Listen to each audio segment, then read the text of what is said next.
Chilli chicken দিয়ে রুটি খাওয়া ছাড়াও মাঝে মাঝে কিন্তু এভাবে চিলি ডিম বানিয়ে দেখতে পারো, খেতে কিন্তু মন্দ হয় না আর রেসিপিটা একদমই ইজি।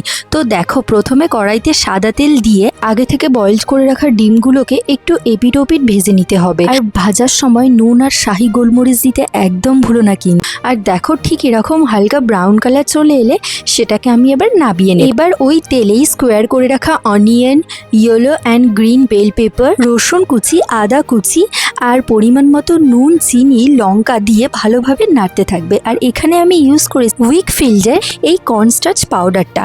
আর এরপরে তোমরা টমেটো কেচাপ আর গ্রিন চিলি পেস্ট, আমি এখানে কিন্তু এই গ্রিন চিলি সসটা ইউজ করেছি, দিয়ে একদম ভালোভাবে নেড়ে নেবে।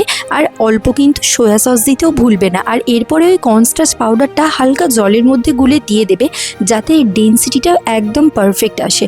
নেক্সট এতে অ্যাড করবে পরিমাণ মতো জল আর শাহি গোলমরিচ। এরপর ওই ভেজে রাখা ডিমগুলোকে একদম এর উপরে দিয়ে আর গ্যাসের আঁচটা একদম কমিয়ে হালকাভাবে মিক্সড করে নিলেই একদম রেডি হয়ে যাবে আমাদের চিলি ডিম। আর হ্যাঁ, চিলি চিকেন দিয়ে রুটি তো তোমরা অনেক খেয়েছো, এইভাবে ডিমটা চিলি ডিমের মতো বানিয়ে একবার ট্রাই করে দেখো, অ্যান্ড আই এম শিওর যে তোমরা এটার প্রেমে পড়ে যাবে।